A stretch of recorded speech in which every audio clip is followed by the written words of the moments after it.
Yo, what's good, guys? It's your boy Anime Mega Reviews, and I'm sorry, guys. Look, I know I've been going for a while, maybe about, kind of want to say 3 weeks, because I believe that the last time I dropped a chapter, it was a break, and then the week following that week, I actually had to study for finals and tests and whatnot, guys. So, yeah, I'm finally back. So yeah, guys, I'm really excited to get right into this chapter spoiler review because I got to tell you, I was really impressed by this. And I do have a lot of questions, but hopefully they'll be answered in future chapters. So the chapter opens up with Magna begging Zora to, one thing I really want to say is, I guess, to train each other, because the one thing I was just looking at this pattern, I was just thinking to myself, I'm like, well, it's not like Zora is like a super powerful mage that deals with like fire magic. So why is Magna begging Zora? And that's when you see this panel right here. And Zora has obviously been doing his homework on just trap magic and maybe even runes too, to further make his magic, I guess, more powerful, is what I really want to say. Could have kind of used a better phrase for that, but basically up his magic ante so he's able to fight the Dark Triad. And that's actually when we see here that Magna is, I guess, having like this flashback. And is this like a flashback and a flashback? Because you see kind of like this panel right here. So obviously, I think it was like in the left-hand corner, right-hand corner, and it's taking place in a flashback. So it's kind of weird just to like think about that. But one thing that I really appreciate from Magna is that Magna, although he realizes that he couldn't train in the Heart Kingdom, he's going to go wherever he needs to go just to get stronger, period.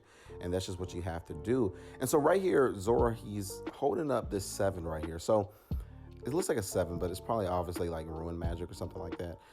I'm just going to call it a 7 just for this purpose. However, he's able to do it. And so this kind of gets me thinking that, what's the reason why he couldn't train in the Heart Kingdom? Because obviously we know the reason why Magna couldn't train. He was just too weak, or he was at just like a lower magic level. But why didn't Zora do it? And my suspicion is that Zora just wanted to do it on his own because that's just the type of character that he is.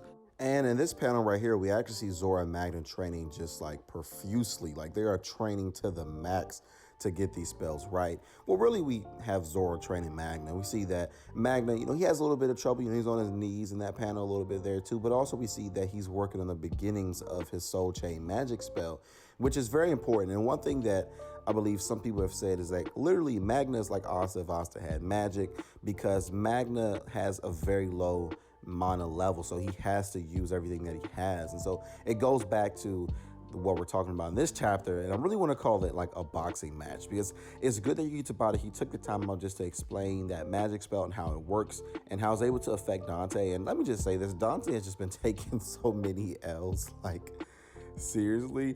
And also we see that Magna had punched Dante square in the face. I believe this is left over from last chapter, and this chapter was actually pretty impressive. And the reason why I say this is because Yukitsubara can just switch up, because last week or the week before last we saw Asta fight against the Twin Devils, where it was like almost like Dragon Ball Z or like Naruto, like this huge blast, mountains are just shaking, everything. And then this chapter you're getting a full out just boxing match, just gritty.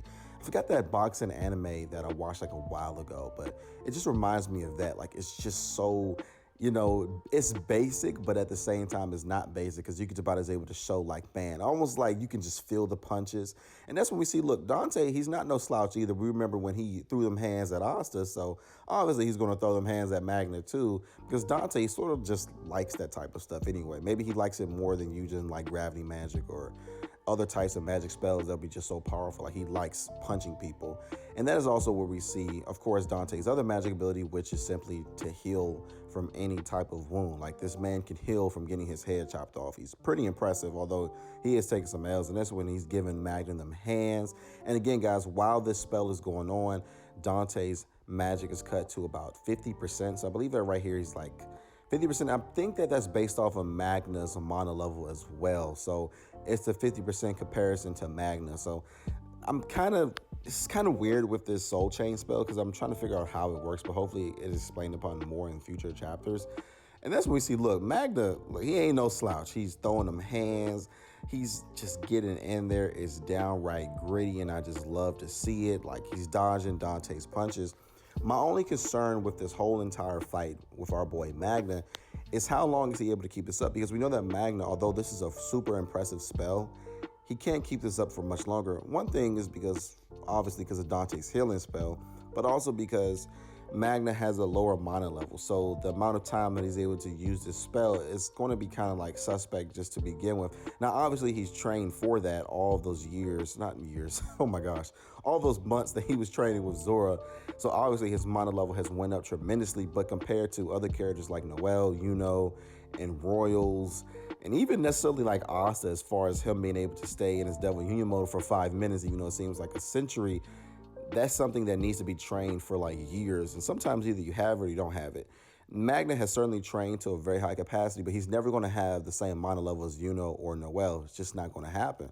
And the one thing that I love about Magna is that he's still going to work hard regardless. And I had to put this panel at the end because this chapter to me is just on hard work, like work ethic period, that regardless of where you come from in the Black Clover universe, you have at least some type of opportunity, at least some type of chance to even take down a Dark Triad member such as our boy Dante if you do your homework. And that's the one thing I like about this chapter. It's almost like Batman. Like Batman, he's not able to beat Superman head on, but he's able to figure out some type of plan to take him down, even though Superman is like literally like the god of the DC universe, or a god of the DC universe. So obviously planning is everything, even in Black Clover and other enemies as well. But guys, look, that does it for me today. I know I haven't been back in a while, but make sure you show your boy some love and subscribe if you're new. Also, click that like button and comment down below and tell me what you guys thought about this video. I would greatly appreciate it. And as always, make sure you guys have a wonderful day and be safe out there. Peace.